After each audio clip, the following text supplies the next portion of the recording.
Yan, nandito ako sa balinghuyan. Yan ang pagdadaming balinghoy niya, no?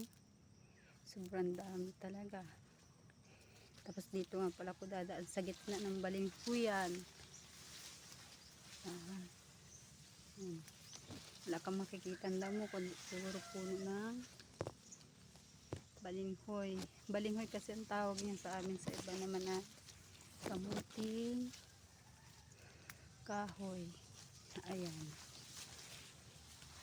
Kung alam ko saan ako dadaan. Ito nga pala ako dadaan sa gitna yan. Tataas kasi ng puno ng kamuting kahoy. Ayan. Saan ako napadaan. Yan ang mga puno.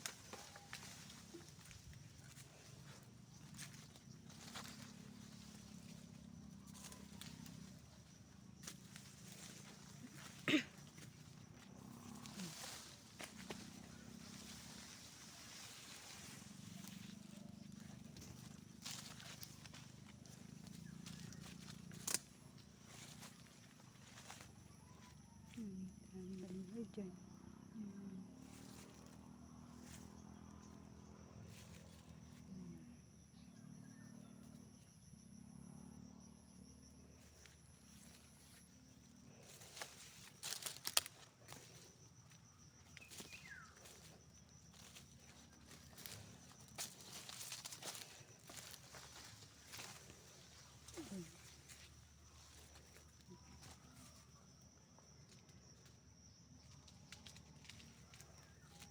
Dami pa rin maliliit na tanim na kamuting kahoy.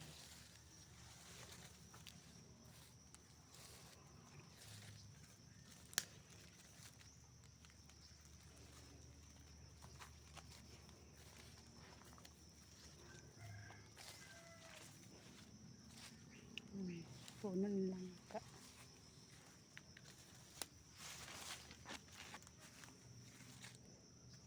Halos puro kamuting kahoy ang palibot nito. Sipag na nagtanim.